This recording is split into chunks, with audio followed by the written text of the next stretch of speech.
Okay. So I'm recording the session for those who aren't able to join us in person this evening.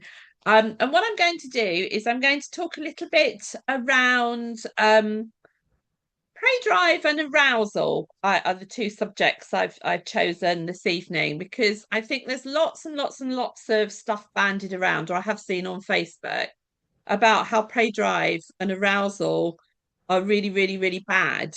Whereas in actual fact, the reverse is true because if our dogs didn't have any prey drive, we wouldn't be able to train them at all. So quite the reverse is true. In that prey drive and arousal is what I actually use to train my Dobermans. So just for those of you who don't know me, I've owned Dobermans for the last 40 years, giving away my age now. I've competed them in working trials, agility, obedience competitions. We've done a little bit of hill work to music. And I've had over the years as well, I've had reactive Dobermans of my own. And I've also had some amazing Dobermans who, well, they've all been amazing to be honest, but some amazing Dobermans who, as I say, I've worked and competed with. And then in 2008, I decided I wanted to become a dog trainer. So I started out on my journey of learning then. And since then, I did several different instructors courses, which were done through the Association of Pet Dog Trainers, and also I'm a UK scent work qualified instructor. Plus, of course, over the last probably 7 or 8 years, I've specialised in reactivity. I've done a lot of behavioural work and qualified in a lot of behavioural programs as well. We deal with anything from puppies at Dobercademy through to adolescents, problem behaviours, obviously, reactivity and separation distress. So whatever it is, um, we've got experience of it and we can help you. And I've been running. I owned and ran Dobercademy Dog Training School, which started under a different name in 2008 in Chorleywood in Hertfordshire, where I was originally. And I built that up to having classes 24/7, 7 days, well, not 24/7, but 7 days a week, with 9 instructors working for me.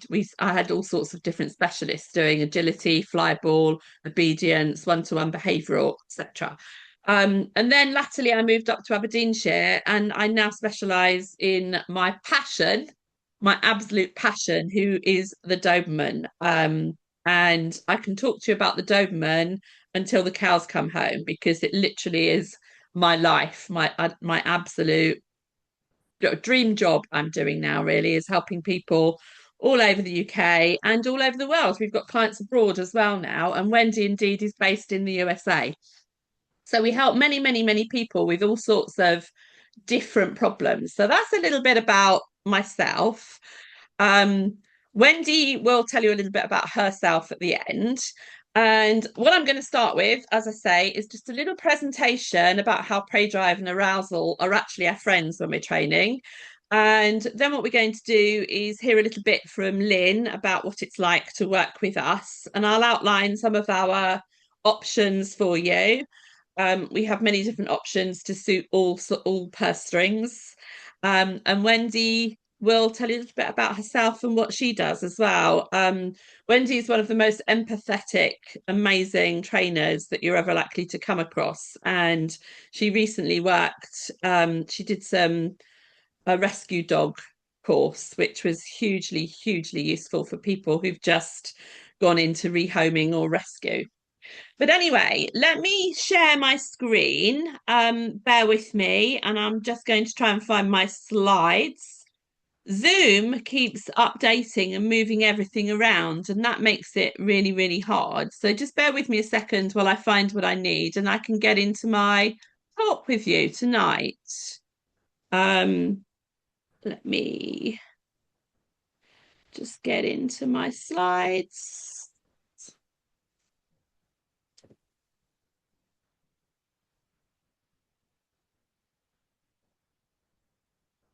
Never very fast. It's not what I want. Uh, there we go.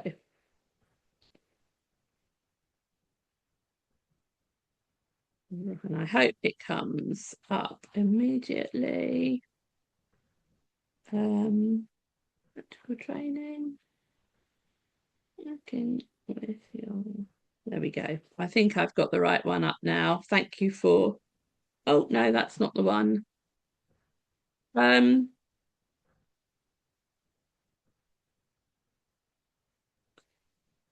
Wendy, I don't know if you can help me. I can't find my slides. Um, working with a I might have to get you to pull them up if you can, Wendy, because I'm not able to actually locate them on my screen. I do beg your pardon. Oh no. Really strange.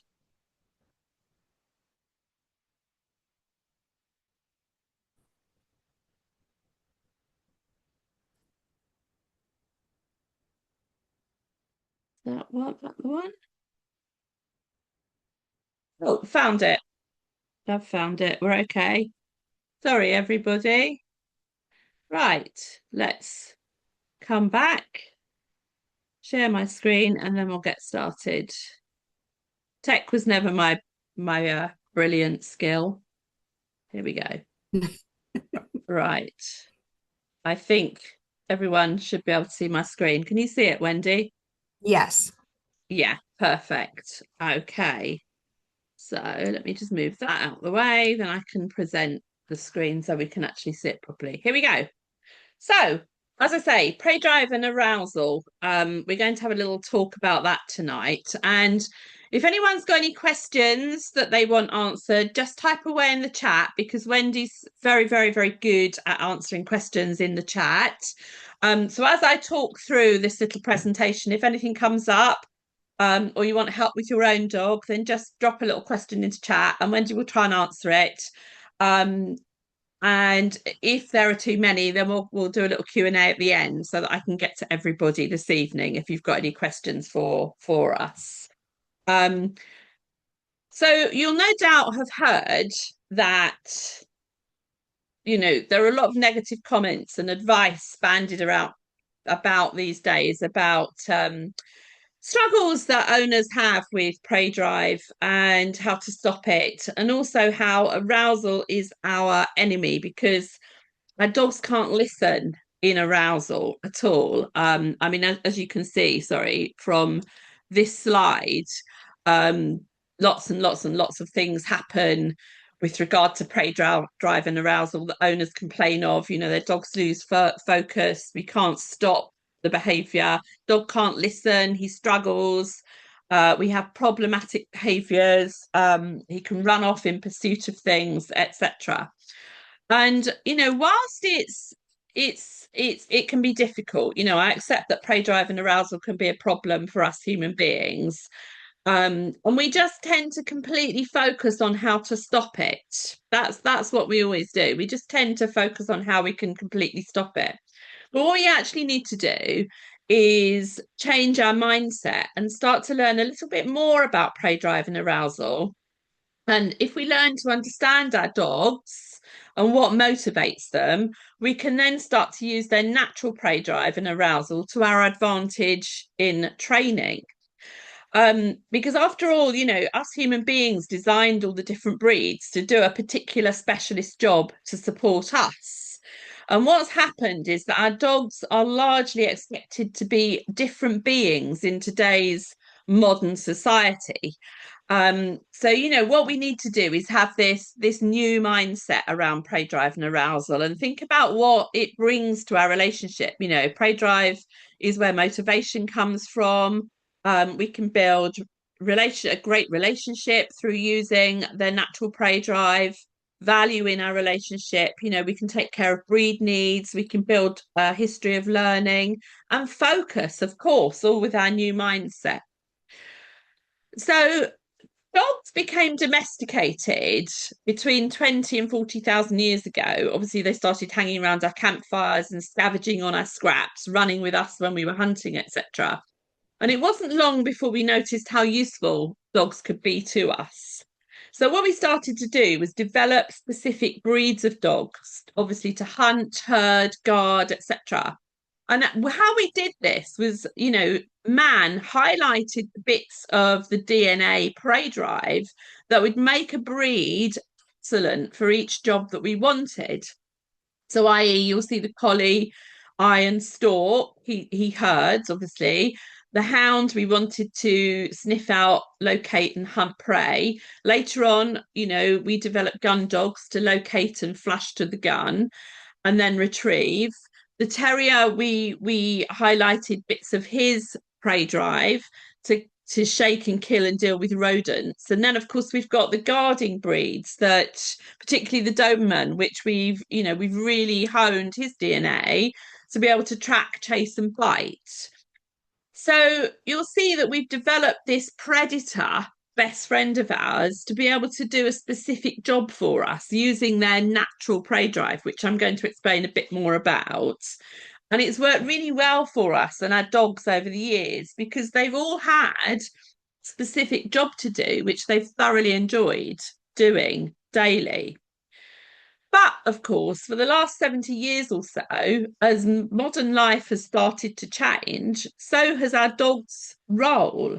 And most dogs these days have become increasingly unemployed in the work that we humans originally designed him for. And that is one of the big things that causes problems in a large working guarding breed, in particular, like the Doberman.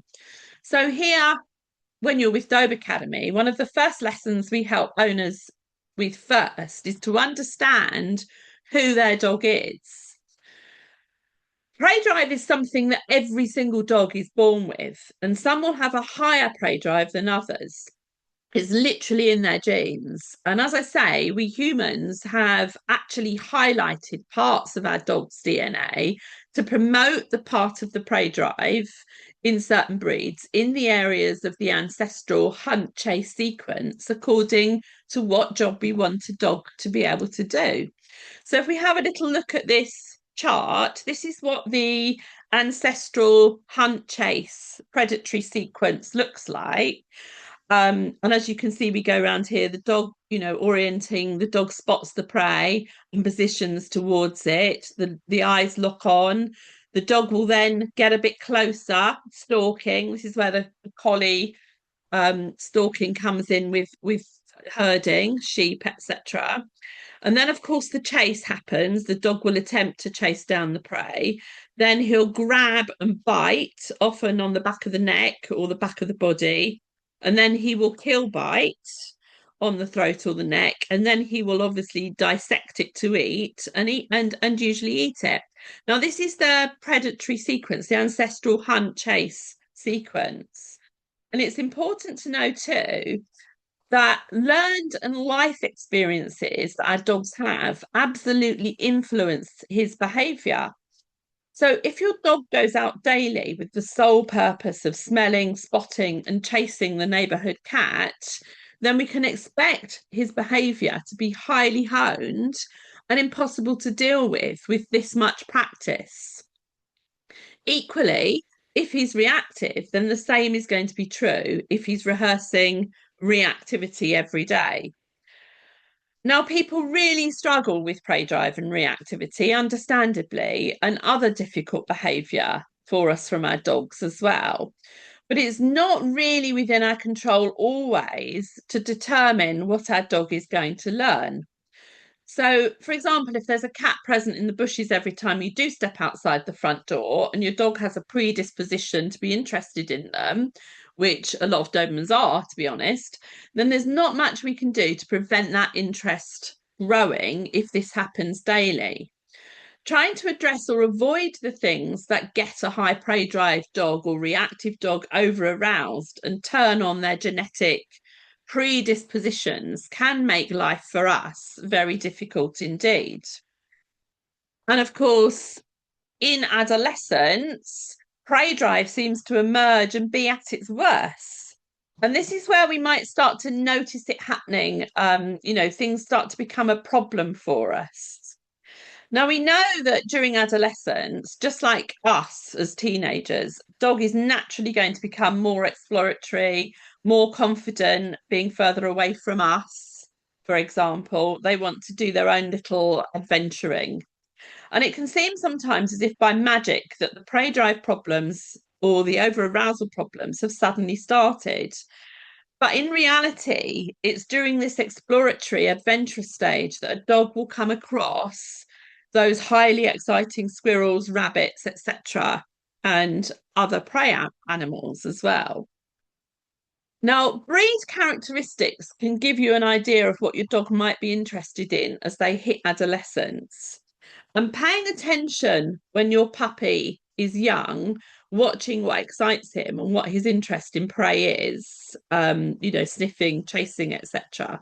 What we can do is to begin working on and rewarding engagement games with us, using his instincts around prey, the bits of the DNA ancestral hunt chase that he enjoys the most, that catches attention, we can actually start to use these to train our dog.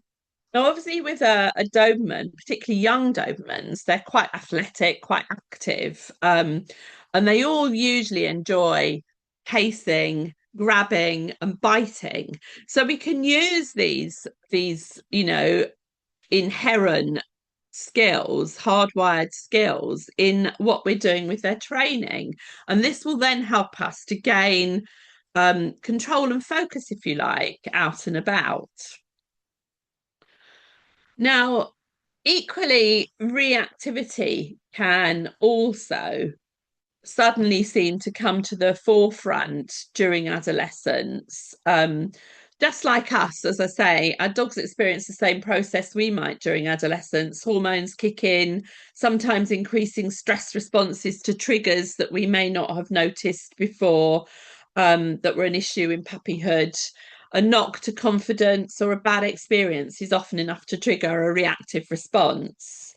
Now, what it's important to know is that long-term memory starts to form in the frontal cortex of the brain during the adolescent period. So what our dog is learning during this period is really important. We need to have the skills and the knowledge to help support him and teach him what we do want him to remember during this time. Now, what happens more often than not is that I see punishing advice handed out to owners, urging them to use this tool or that tool to absolutely stop that behavior. Okay. And this usually involves the tools that they suggest or the methods that they suggest, usually involves threat of pain or discomfort to the dog to stop what it is he's doing, obviously for our comfort. And suppressing natural behaviours is really not the answer. And if we try to suppress natural behaviours, there's usually fallout in the shape of frustration, fear, anxiety, and definitely mistrust in our relationship with our dog. So, how we at Dobercademy approach training is we find ways to support our dog. We need to involve ourselves in providing outlets for prey drive and also looking at helping and supporting our dogs around stress and any reactive behaviour they may have learned. We can start by harnessing some of that natural prey drive and arousal by creating new patterns of behaviour that satisfies our dog's natural needs and hardwired desire to sniff, chase, bite, etc. If we can do this, then training looks very different. Our dog's needs are being met, which in turn will change his behaviour. His relationship and his bond, his connection and trust with us is going to grow, which in turn will allow us to help him change his reactive behaviour towards his triggers too, and will help give us a little bit more control around prey. Walks are so much easier with a dog whose needs are being met and who's learned to focus on and listen to us rather than stepping outside. And the only connection between us is the lead, literally. And we see this all the time. What I want you to bear in mind, guys, is tonight is only a very brief summary indeed of the dog, his needs, and a few training tips. It takes time to learn all we need about our dogs and training them. And we actually need the knowledge and skills ourselves in order to be able to train. Training and handling dogs does require a large degree of knowledge and skills, particularly, a big guarding breed like the Doberman, who, as we know, is quite strong-willed as well. Our own knowledge and skills is often very underestimated. The need for it is often very underestimated by the average pet dog owner. And it's something that I think we need to look at a lot more closely, across the board generically, because everyone I meet who's perhaps got a dog for the first time or who's maybe even had a dog for the last 10, 20 years, different dogs, tend to sort of concentrate on the fact that the dog is the problem, the dog is the one who needs the training, and they'll consult a dog trainer, in the hope that the trainer is going to train the dog. Whereas in actual fact, what the trainer does is it trains the human end of the lead to train their own dog, because the relationship needs to be built between the dog and the owner, not the dog and the trainer. So that's how we work at Dobercademy. We support and help the owner to gain the knowledge and the skills that they need in order to train their dog. And then you can be successful. Going to a dog trainer expecting him or her to be able to wave a magic wand and train your dog just isn't going to work. And even if you might think about sending your dog away, what happens then is usually places that take dogs on residential will use aversive methods, and the few that do actually use ethical training, as I call it, they will be building the relationship between the dog and the trainer. And then you can't really hand over all the work that you've done in the last 3 weeks with the dog in an hour's handover. The dog will have built a relationship with the trainer, if that makes sense. So I'm very much against residential programs for both of those reasons. But let's have a little look, moving further on with arousal and what it means for training. um Let's have a look at prey drive and arousal. So, prey drive is something every dog is born with. It's part of who they are. We can't remove it and we never ever will. We cannot stop it. Even using a tool will not stop it, because if you remove that tool, it will bounce straight back again. Okay. It's often, as I said, it often is first noticed as being a factor in adolescence. And prey drive, it's important to understand that prey drive will be part of who your dog is for the rest of his or her life. Now, that means, if you've got a dog with a high prey drive, that's who he is. You're not going to be able to change that. So we need to be able to work with it rather than against it. We're not going to be able to stop it. It's always going to be there. And what we need to know about arousal is that arousal occurs as a response to something, and it's a physiological reaction which our dogs have no control over. Lower levels of arousal are obviously associated with a relaxed state, and we do want lower levels of arousal sometimes. Higher levels of arousal will lead to a stress response happening, and we don't want to be going into those higher levels of arousal. We're going to talk a little bit more about arousal and what that means within our training in a moment. So it's important to understand the role that arousal plays alongside prey drive when we want to work with our dogs. And contrary to popular belief and advice that arousal is bad, it's actually necessary if we want to, as I say, be successful with our training. And here's why. On this little chart, you'll see I'm going to use the Dodson law, which you can see on this slide. Now, arousal is just about the body getting ready to do something. It happens to all of us. It happens to every living creature, not just dogs, obviously. That's all it is. It's about the body preparing to being, getting ready to do something. The body needs the right hormones and neurotransmitters present in the system to deal with whatever situation is arising. Now, arousal affects the emotional state, and some of the neurotransmitters will help with that. As I've said, it gets a bit of a bad name in dog training these days because there's always talk about dogs being over aroused and going through their threshold. And it's spoken about as being a really bad thing. But if arousal is completely low, then you're going to have a dog who's asleep, aren't you?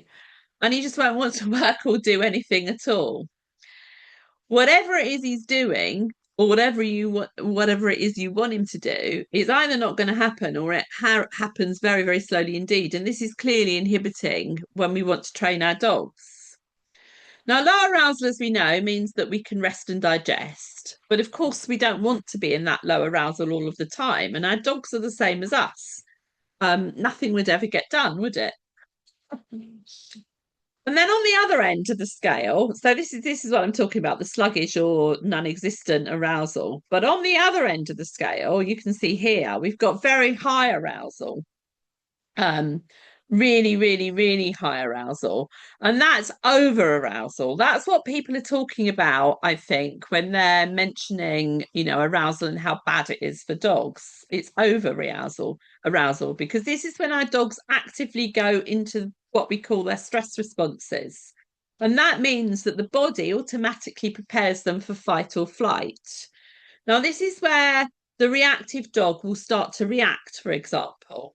They may even redirect onto you if they're on a lead and, the dog that they're trying to get to go away from them doesn't go away from them.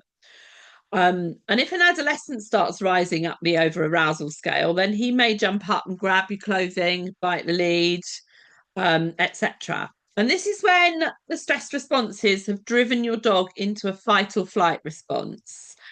So the dog will either bark and lunge, trying to make the target dog go away, the trigger go away, or he'll perhaps hide behind your legs or try and run in the opposite direction, the flight response. Over arousal is very relevant, and certainly we want to try and avoid over arousal, particularly when we're dealing with reactivity. So going back to my little chart here, you'll see that according to Yerkes Dodson, that as arousal rises, so going up the scale here, performance improves until we get to what we want when we're training our dog. And this is called optimal arousal. So we want optimal arousal when we're working with our dogs. Now, this is the state we want when everything is spot on and going really, really well. When we can get focus from our dogs and their behavior is fast and snappy as we ask for it. Our dog is switched on to us. So here it is easy to do things.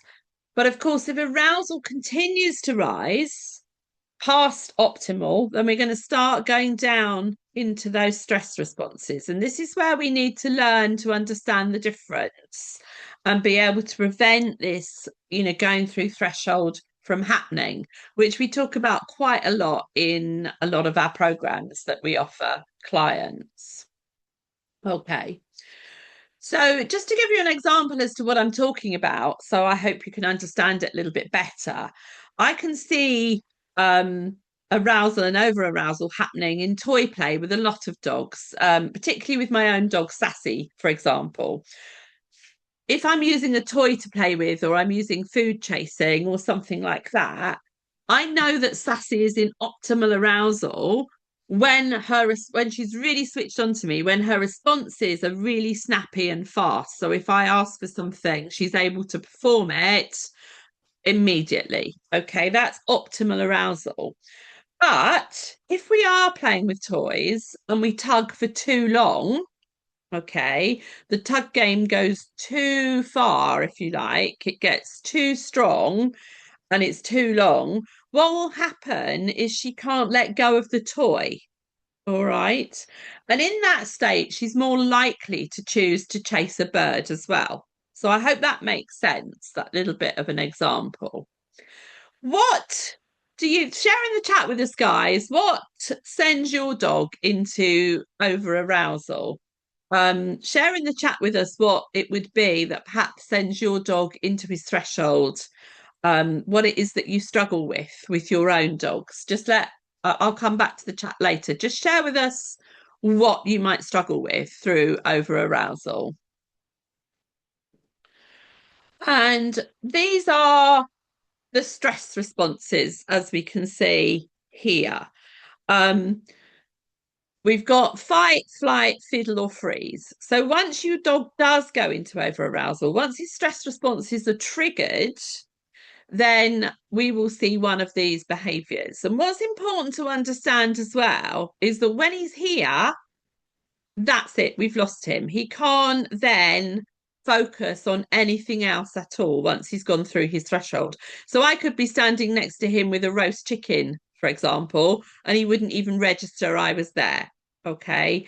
Because his sympathetic nervous response has triggered him automatically into this fight or flight. And this is what happens when we have a reactive dog, for example. So if he sees a trigger, it could be another dog, other dogs could trigger him, then that's a threat to him. So his nervous system will shoot him straight into this survival mode. And that's why it's so difficult to work with a reactive dog, and why we need to start the training under threshold. Okay, so that's a little bit around over arousal for you. But what about training? And having a look at prey drive substitute training, as I call it, what I'm always looking for is how we can use optimal arousal and our own dog's prey drive in our training to help us get to where we are so that we can cope out and about on those walks and our dog's not always bogging off after that rabbit or the bird or reacting to that dog. You know, training starts at home, really. And changing our mindset and starting to recognize prey drive and arousal as good and useful attributes is going to turn our training into real life achievement. So let's spend some time figuring out what our own individual dog's needs are in relation to his own prey drive, because they're not all the same. With a particular breed, we get some ideas, but the best way to discover your own dog's motivation is to watch his behavior and use play as well to investigate.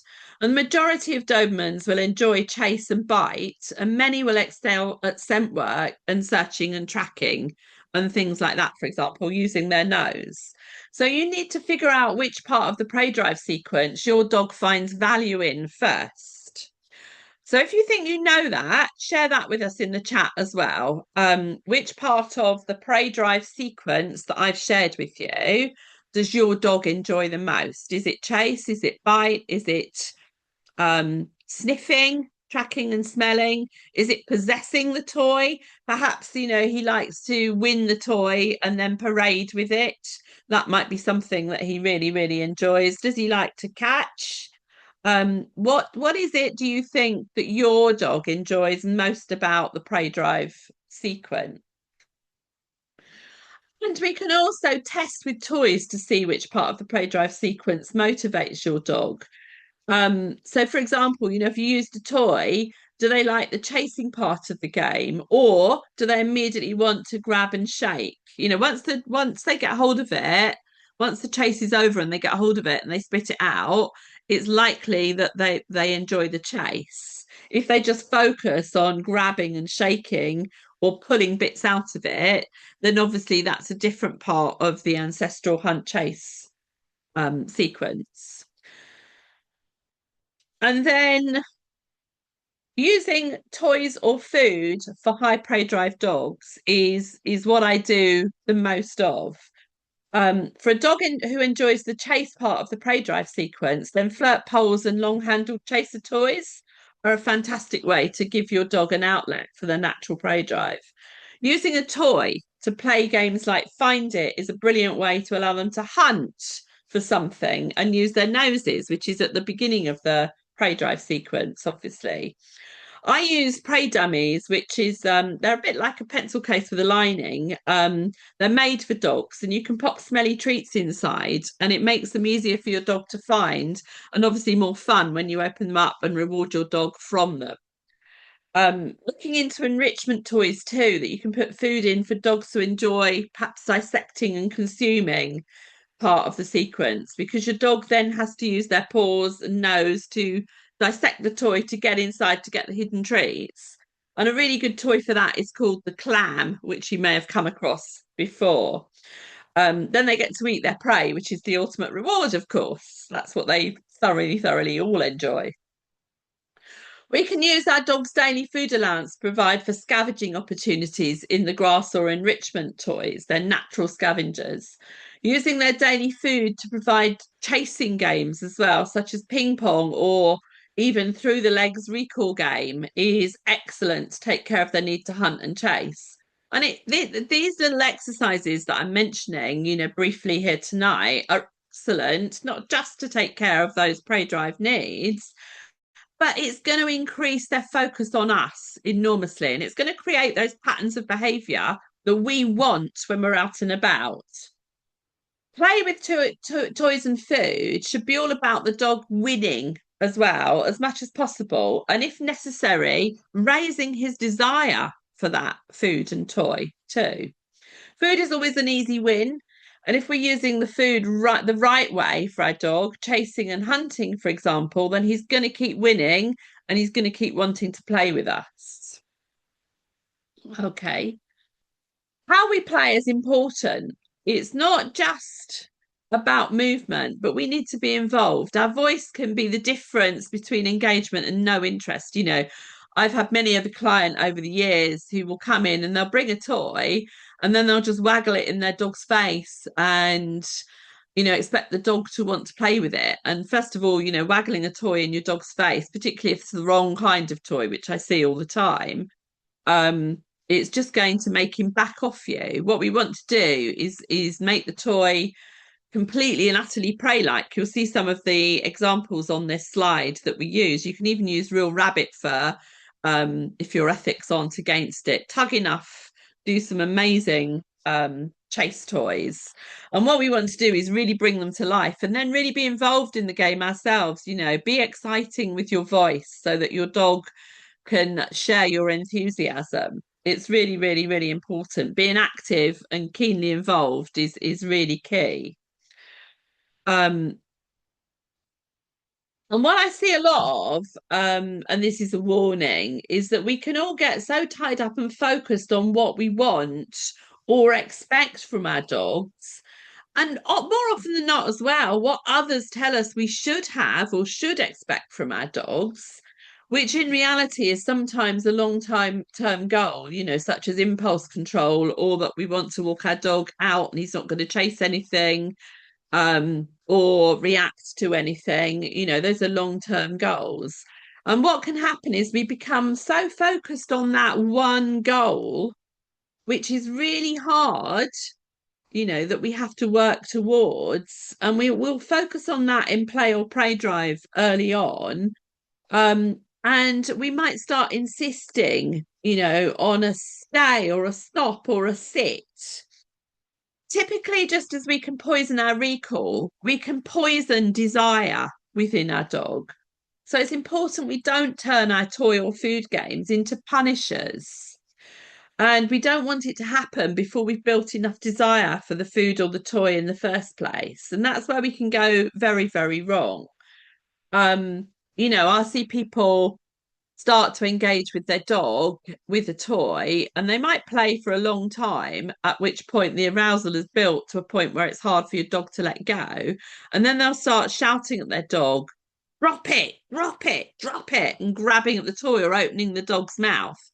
If we're going to do things like that, we're absolutely going to poison the play, and we don't want to do that. A much better way of approaching teaching your dog a reliable out is using toy swap, where you've got two toys the same and you play with one, holding the other behind your back, and then you dead the first toy, produce the second toy, make that much more interesting in your hand.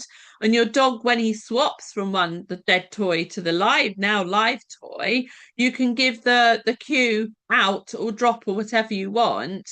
And it's far, far better to teach it that way because your dog's winning all the time, if you see what I mean.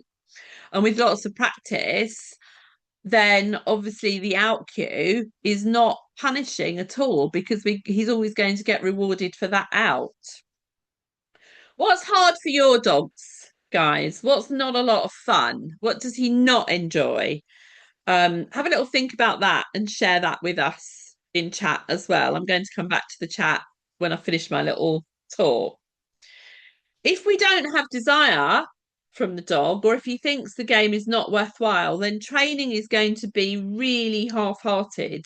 And we certainly won't be able to rely on toys or food to train the more difficult and unnatural behaviours that we'd be asking for if our dog does take off after prey. Um, so as I say, we really don't want to be again, tugging with the toy and then insisting right at the very beginning on a down or a sit, things like that. And when I mention poisoning our recall, people can poison their recall always because I see it all the time over the park. People call their dog away from something he really desires all the time, and it happens over and over and over and over again. And what we should be doing is really proofing that recall and building a habit of hugely rewarding reinforcement with us so it becomes an automatic recall. All right. We don't want to be poisoning our recall by constantly calling our dog away from something that he desires and he just ignores us. It becomes white noise at the end of the day. So just a little example. Sassy is completely and utterly bird obsessed. Her prey drive is off the scale. It's really, really, really high. And if I let her, she would chase herself into the ground for birds. She wouldn't stop. She would drop dead because her desire to chase birds is so high. But last week, she took off at full speed. We were walking on the beach, chasing a seagull, and before I knew it was happening, she was becoming a dot in the distance. She was absolutely fully devoted to catching that bird on the chase. So I scream, "Yep!" and I scream it really loudly, really, really loudly. That's her recall cue. That obviously means leave what you've got and come back for me. Okay. And at that moment, at full speed, she turned on a sixpence and came back at the same speed she'd chased out. So I pulled my toy out and we had an absolute party together. Okay. Now, there is no way that that toy in my hand is more valuable to her than that bird. Okay. She's so driven to chase birds that nothing is going to match the desire to do that. So you may be asking yourself, why did she come back then? Why did she come back to me? And the simple answer to that is it's a pattern of behavior I've created for her. It's become a habit. Okay. Now, you may have heard you need to be sexier than a squirrel. That's a saying that bandies around the dog training circles. And people will tell you, you just have to be more fun than the distractions or environment you are in. All right. Now, that is just nonsense. It's never, ever going to work because you're never going to be able to compete with high prey drive and desire. If I relied on this fallacy, I would never get Sassy back from chasing a bird. I could be doing a rain dance with toys tucking out from every pocket. She wouldn't come back. She comes back because it's a habit, guys. Okay.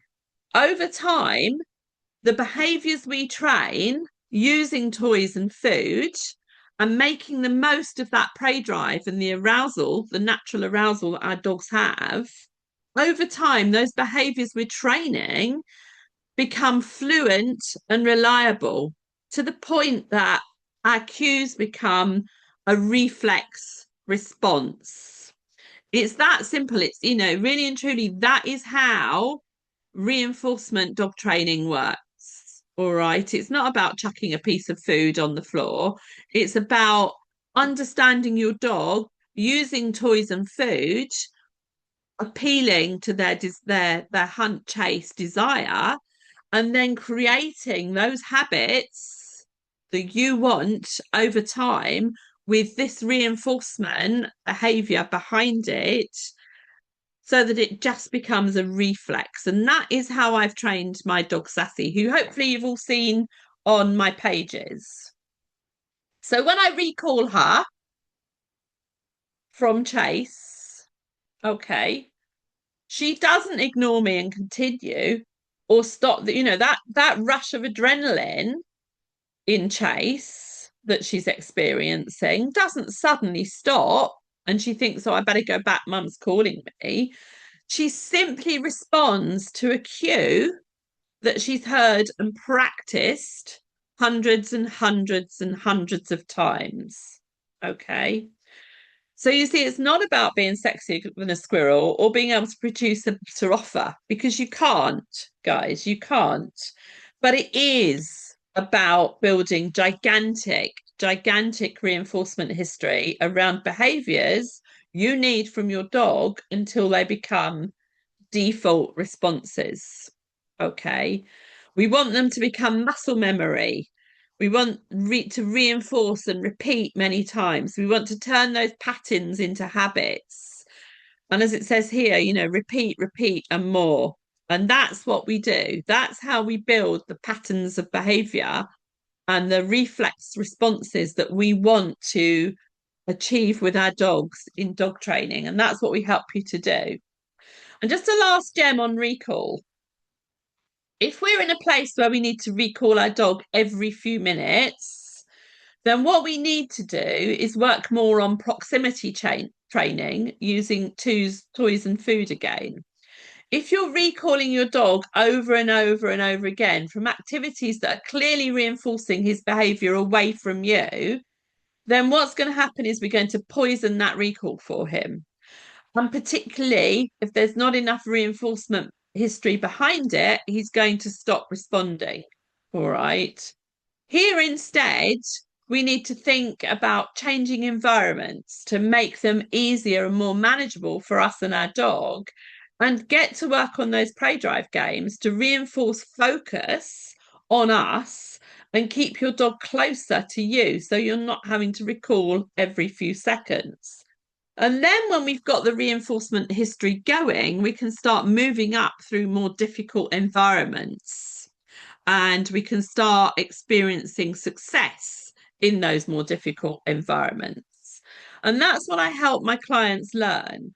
Dog training is about building patterns of behavior that become a complete reflex behavior, a habit. We learn to build and match reinforcement and practice many, many successful repetitions at home first. And then, as I say, moving through different environments and amongst different distractions as and when the dog can succeed in those environments and distractions we choose. So in a nutshell, it's quite simple really. But of course, we need the knowledge and we need the skills and support to get our dogs to the stage we want them to be able to, to cope with out and about. And that's what I'm just going to come back to you now. That's what we give you at Dobercademy. We give you all the learning in step-by-step stages.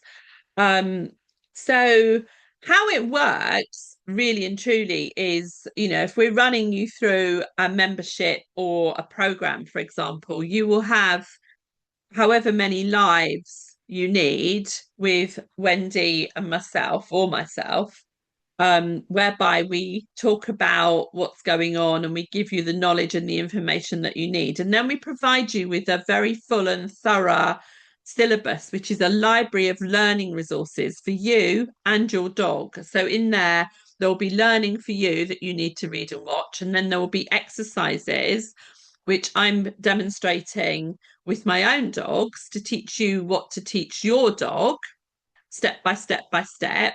So that's the library of learning resources we provide. And then on top of that, we also provide what we call our trainer in the pocket support. So when you're running through membership or you're running through a program with us, Wendy and I are in our our Doberman community group with you. And we will provide you with all the help and support you need between the live sessions as you're working step by step through the syllabus that we've provided, the learning syllabus we've provided as well, because we like you to succeed. Okay. And it's not just about the dog, it's about you. So we're helping you to succeed in training your dog, understanding your dog better, and using your dog's natural desires and leanings to help you train him, help you build relationship, help you build focus, help you build that bond that is going to help you when you're out and about. That's what we give to our clients. I'll outline a little bit more about membership and also some of the other programs we've got available at the end. I'm going to catch up with the chat, but in the meantime, I'm going to hand you over to Lynn, who is one of our lovely clients and has been with us a while now. And she's going to talk to you about her own experience. And then Wendy is going to have a little discussion with her. We have a freebie to give away to those of you who are attending live tonight as well. So at the end, I'll give you a few more details about that. But without further ado, over to you, Lynn. Thank you. Um, yeah, I found Dobercademy when I was pretty desperate, really. Um, my Doberman called Lito, I realised looking back, we made quite a few mistakes when he was little. And as a result, his prey drive was really, really hard to control. And he was a bit wild, to be honest. Then, to make it worse, we moved right when he was in adolescence. So he had to have a new house, totally new setting, and a whole new dog community. He decided the way for him to cope was to be top dog of the whole community, which understandably the other dogs didn't like much. So he did become really quite reactive to the point where if he walked past another dog, he'd just growl. And then he started barking and lunging, and I was beginning to think I just can't handle this at all. I didn't know what to do. So I Googled and searched and I found Dobercademy. I did a sort of freebie session and realized that it was like the missing link, really. And that what it was going to do was train me to understand why this was happening so that I could support him to stop it happening and make it easier for us both to be in the relationship we wanted. And it worked. That was 3 years ago now. Excuse me.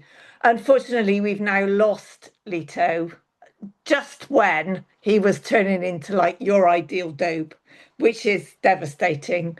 But we're looking for another puppy, so we'll be starting again from scratch. And this time, I think we're much more likely to get it right from the beginning. So yeah, so that's how I found Dope Academy, really. And you've absolutely been great to work with, Lynn. We've really appreciated your energy and everything that you brought to it. What did you think the difference between like online training and in-person training? How was that for you? Um, to be honest, I was a bit skeptical about it to start with because I'd done in-class training with my other four Dobermans that I had before Lito. But I liked the online because you can do it at your own pace. You don't have to think, oh, I've got to get in the car and go somewhere, whether you want to or not. You don't miss a week and then have to catch up. It was more of a continuous thing. And with me, it was great because I didn't have to take Lito into a class full of other dogs and worry and be anxious about what would happen.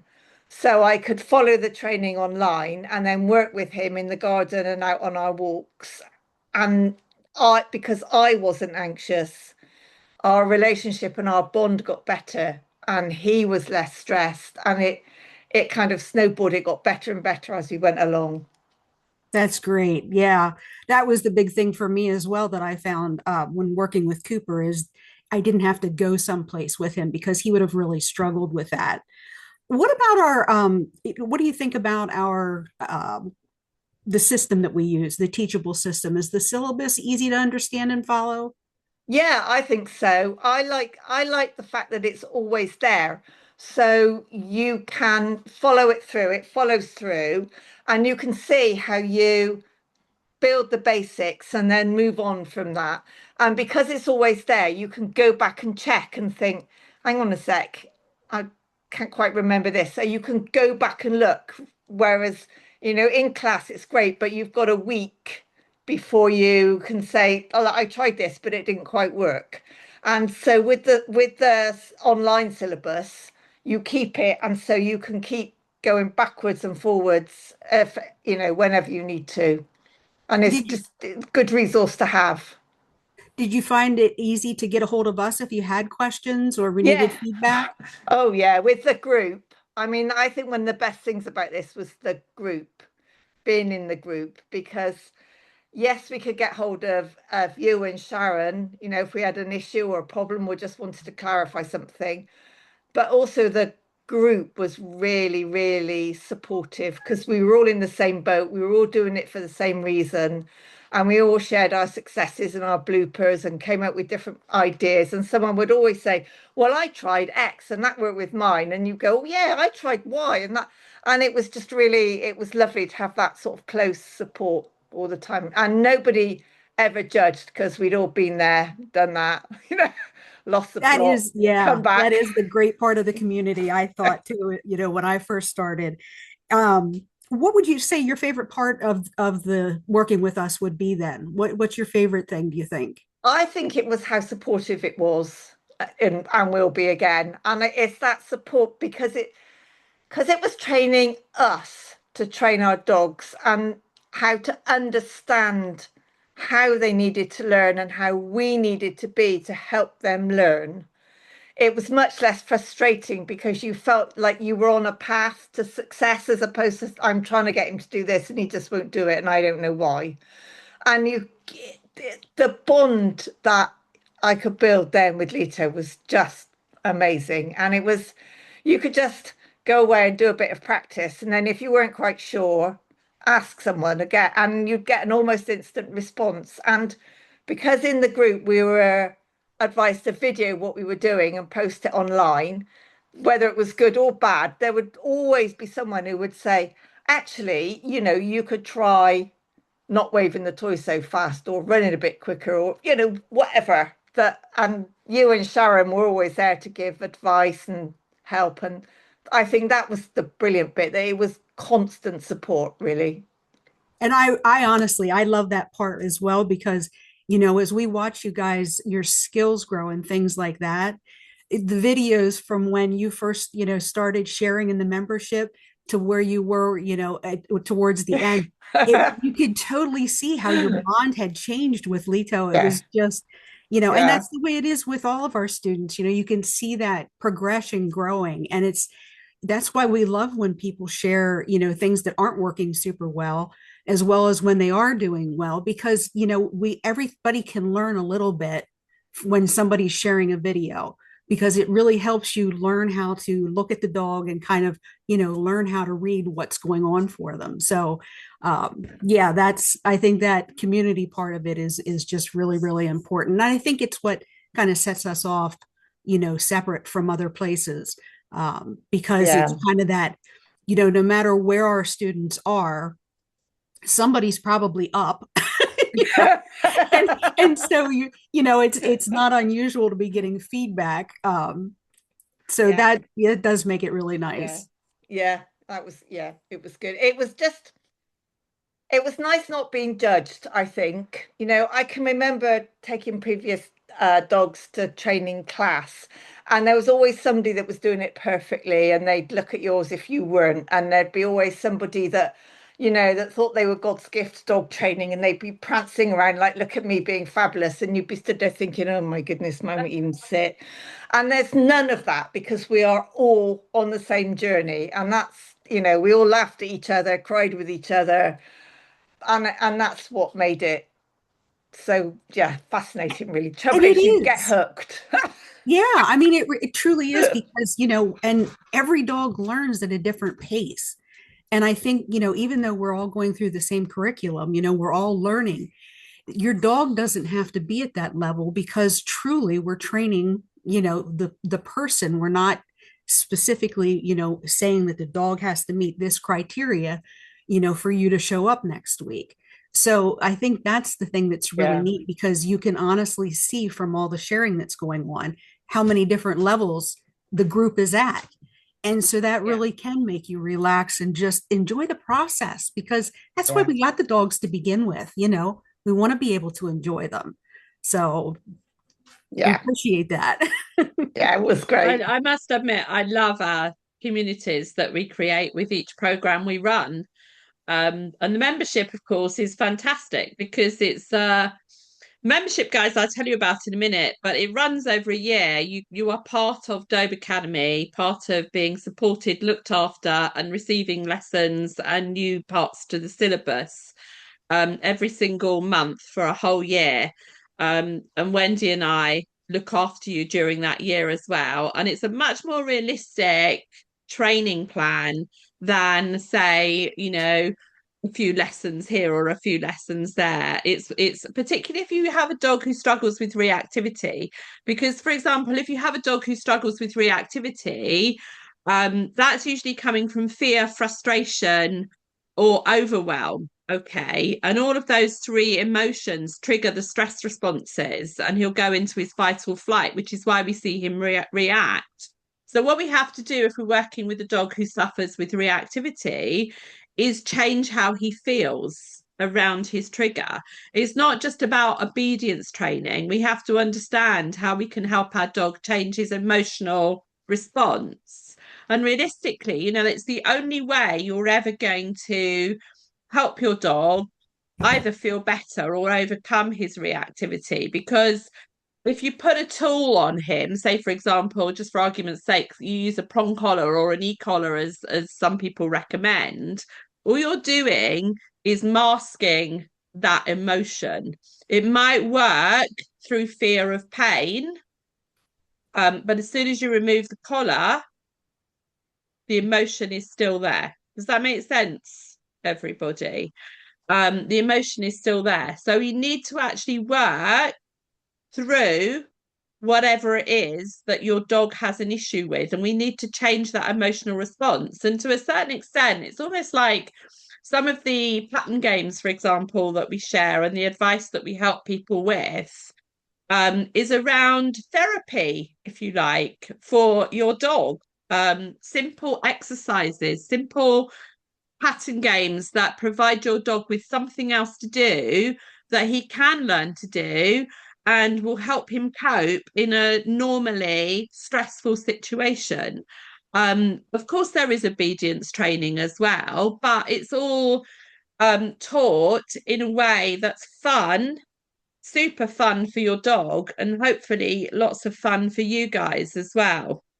And I hope that you've seen myself with all of my dogs as well on my pages so that you can see the training works, not just, because Lynn says it does, but because it's the type of training I employ for my own dogs as well as for my clients. So everything you see on my pages, I've worked with my dog's prey drive, my dog's natural desires and wants. I've learned over the years again to really understand what motivates Dobermans in particular, and how to help them and how to help them overcome these problem behaviors. If your dog is going out on a walk and jumping up and biting and mouthing his lead or your clothing, there's a reason behind that. He's not being naughty, stubborn, willful, trying to be alpha, whatever is bandied around from other people giving you advice to do this, do that. It's none of those things. It's because he's experiencing something that is driving him to behave in a way that is the only way he knows that might help him feel better in that moment. Does that make sense, everybody? Because he's a dog, and he's a large working guarding breed, and mouthing and biting, although it might not even be hard, is something he can do that makes him feel better in that moment. He's not sitting up to be deliberately naughty or deliberately stubborn or willful. We need to understand why he's feeling the need to do it, and then change things for him so that he doesn't have to do that anymore, and we can keep our clothes and leads, etc., in one piece, hopefully.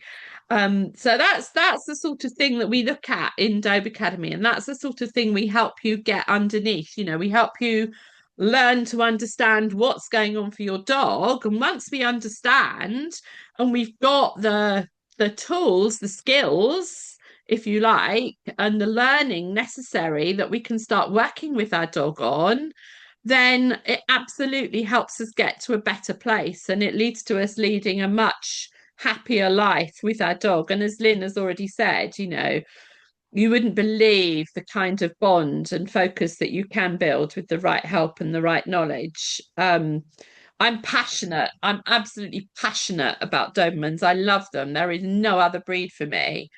And the more help and knowledge I can spread using kindness and understanding, the better, because our dogs suffer at the hands of some really bad advice. And I don't judge, if you've been to a trainer before who's advised you to use different tools. There's no judgment here. If you want to try a different way, then we're open to helping you, no matter what you may have tried before, because I'm passionate about, as I say, promoting training through kindness, knowledge, and understanding, and I love nothing more than to see a success story such as Lynn has shared with you this evening. I'm absolutely gutted for her that she's lost Lito at such a young age, particularly with the bond that she built with him.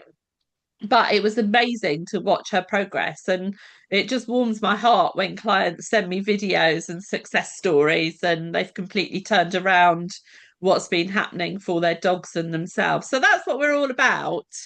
And if you want to join us, we're inviting you into one of our professional programs tonight, whichever suits you.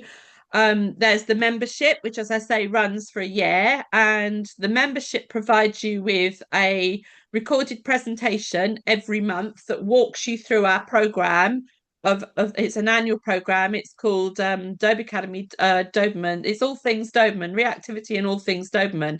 So we cover everything in there, and you get a presentation, as I say, walking you through the vast syllabus that we build month by month for you. So you end up with a huge syllabus at the end of the year. And we deal with reactivity, we deal with ASBO adolescents, we deal with all sorts. I think we do holidays, reactive dog holidays. We cover car travel, we cover cooperative care. There's just masses and masses and masses in the syllabuses that we cover over the year for you. And then if you're a member as well, on top of that, you get free access to everything else that we run during the course of the year. So all of the specialist live presentations and all of the specialist programs that we advertise that you can buy into separately, they're all included for free in your membership. So it's huge value. And the membership, if you join us now, this for the year is £490. And for anyone who wants to sign up within the next 24 hours, I will give you an extra 10% off, guys. Okay. So you can join us for £490 within the next 24 hours. You get an extra 10% off that. Okay, guys. Which means we'd be supporting you for the year.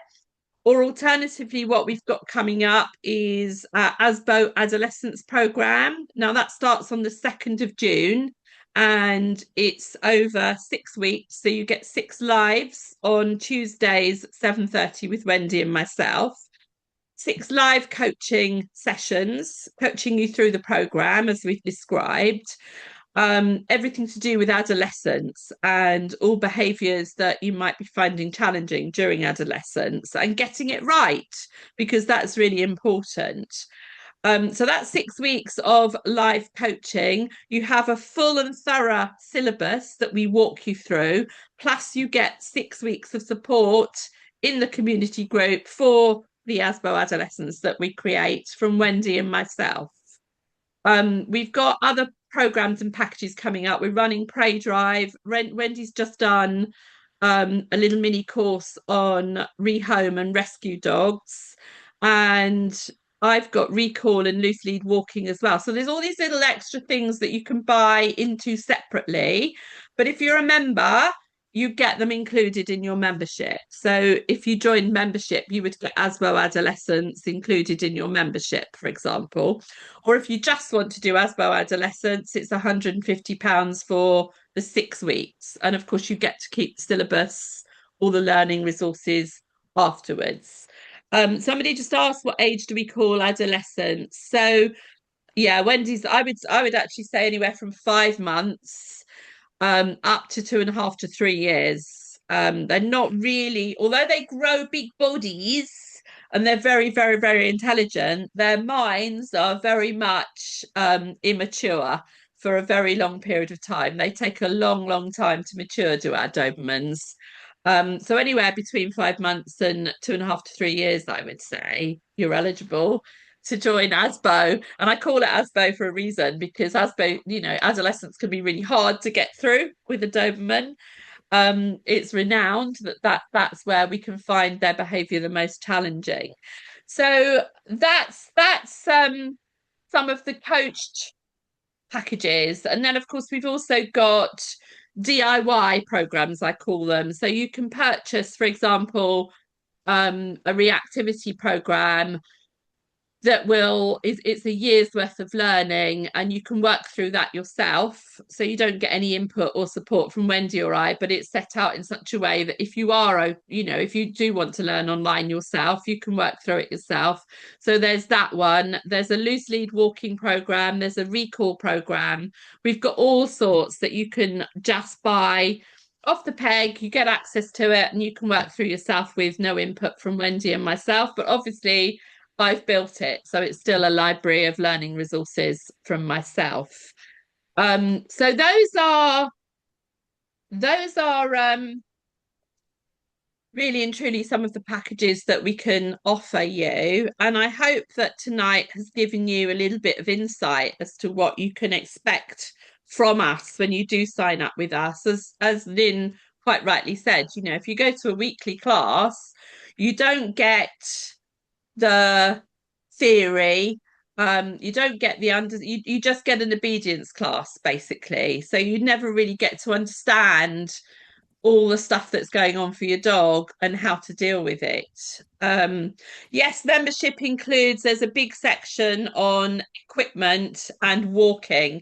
In module 2, there is a massive, I don't even know how many sections there are in that, but it's massive. So we cover equipment, we cover walking, how to make walking a lot better for your dogs.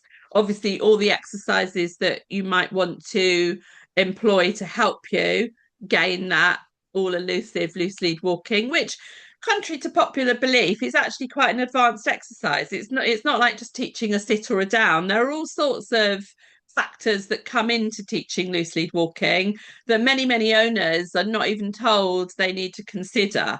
So we go quite deeply into the effect of distractions, the effect of different environments, and we teach you how to build up the levels, if you like, of distractions and environments to the point that your dog can cope out and about eventually wherever you need him to or want to.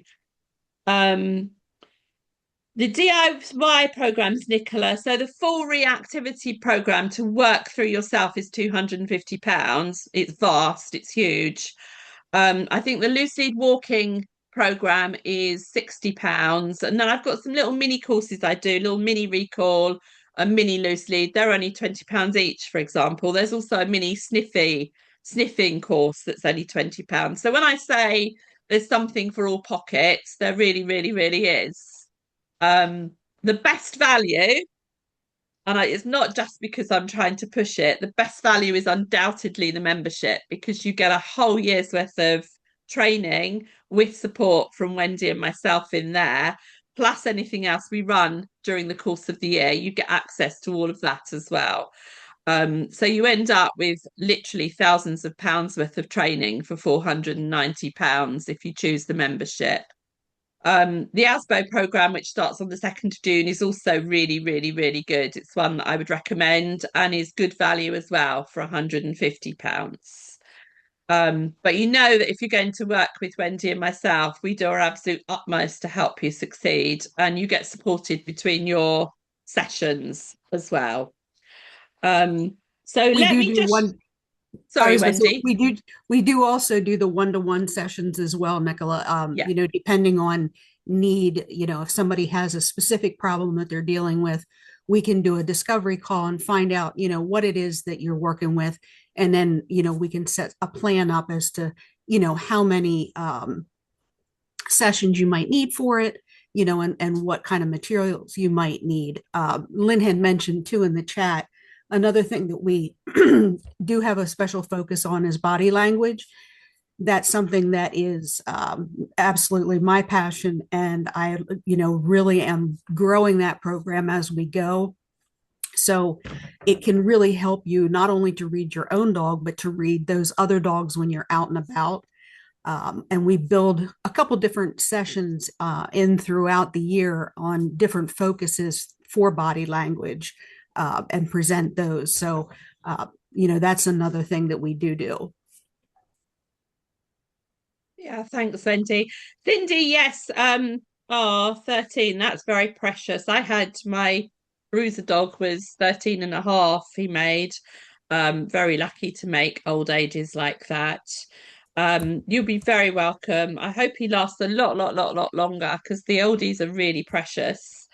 Um, and you'll be very welcome to join us when you get a new puppy. We do have an amazing work through yourself perfect puppy program as well, which Lynn now has in preparation for her new puppy. So she's starting to work through that in preparation as well. And we Sorry, are going to Wendy, be, the membership now, because we're 3 months in, is a one-off payment. oh, I'm sorry. I'm sorry. Yeah, yeah, it's a one-off payment because we've already built so much in there. If we let people join, they could join for a month and then take away the whole content. Do you see what I mean? So it is a one-off payment because there's already so much in it now. Okay. Um, so I was just going to show you, those of you who are here in person tonight, we're going to give you a little gift. So if I can find that, I'll show you what it is. What I would like you to do, if you're able to for me, please, is type your email address into the chat, those of you who are present here, so that we capture those people who are here tonight in order to give them our free gift. So if you would like the free gift, just type your email address into the chat now, and I'll make sure you all receive it. So I'm going to show you what it is. Let me get out of this. Heidi, I just saw your comment about the puppy. We also are going to be running a puppy class too that is going to be a lead one, as well as having the one that, is freestanding without the support. So you'll have a choice there of which one you'd like to take. Okay. Here it is. I think it's this one. Yeah, this is the one. Can I make it bigger? Yes, I can make it bigger.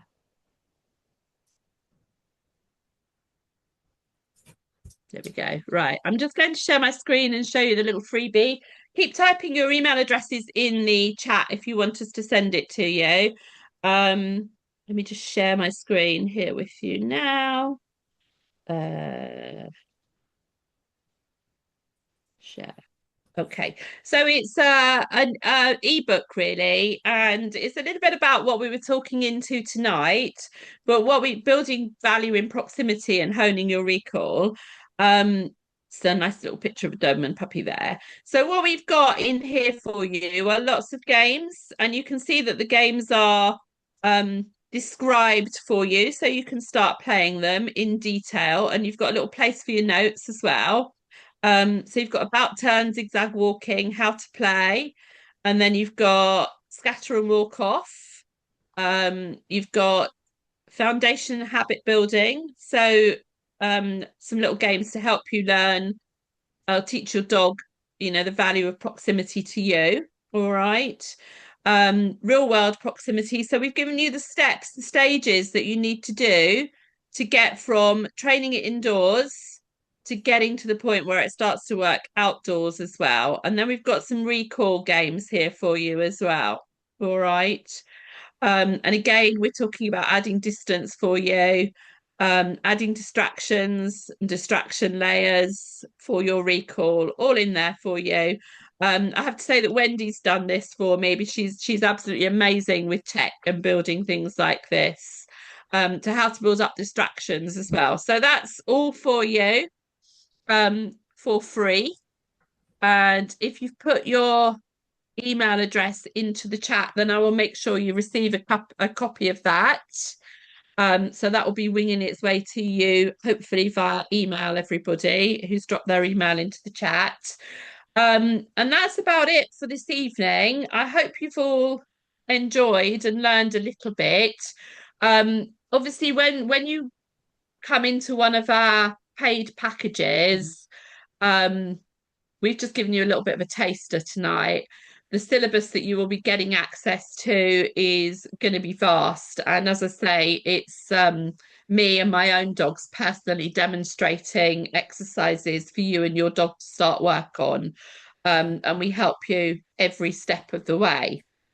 So I hope that we've given you a good insight, really, as to what Dobercademy is about and what Dobercademy can offer and do for you. It's my absolute passion.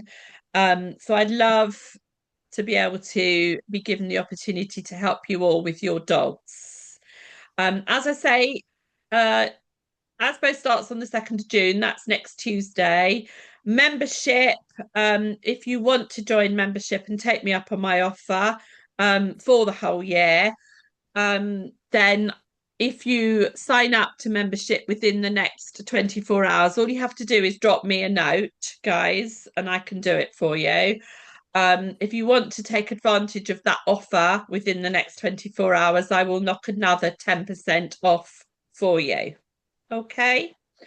So just drop me a message. Just to Sorry, be Wendy. clear, just to be clear too, guys, if you are signing up for membership, ASBO is part of that. So you'll receive that as part of the membership as well. Yeah. Yeah, I think I did say that. But yeah, ASBO is part of membership. So if you're thinking about, ASBO itself is £150. Pray Drive is £250. That's an 8-week program that's coming later in the year. That's what I'm saying to you about membership. It's huge, huge value because whilst you're in membership for that year, you get everything else we run for free. All right. And you build up a huge, huge library of resources, don't you, Lynn? When I added puppy to your resources today, I was like, whoa. All good. It's all Yeah, good. it is all good. So thank you everyone for giving up your time this evening. Um, So we've got, Ray would like to sign up to membership. That's absolutely brilliant, Ray. Do you want to can you all, if anyone is going to sign up to our membership, can you just drop me a message? You can either message me through Dobercademy or just drop me, I don't know if you'll be able to message me from Facebook. You may be able to, or just email me, if you want to take me up on my offer and I'll do it for you. All right, guys. And I really look forward to working with you, Ray, as you're signing up, and anybody else who wants to as well. It's been absolutely lovely, and I really hope that we can help some of you in the future. All Um, right. we have one question in here. Samantha, since you're already booked in for the ASBO, I'm sure Sharon can work with you on that to apply it if you wanted to switch to membership. Yeah, absolutely. If you've signed up for ASBO already and you want to do membership, then we can deduct the ASBO price from the membership as it's included. Great. Okay. Hang on, let me think about that. Yeah, I think that should work out right. Yes. Okay. Yeah. Okay, cool. Yes, perfect. So, perfect, Samantha.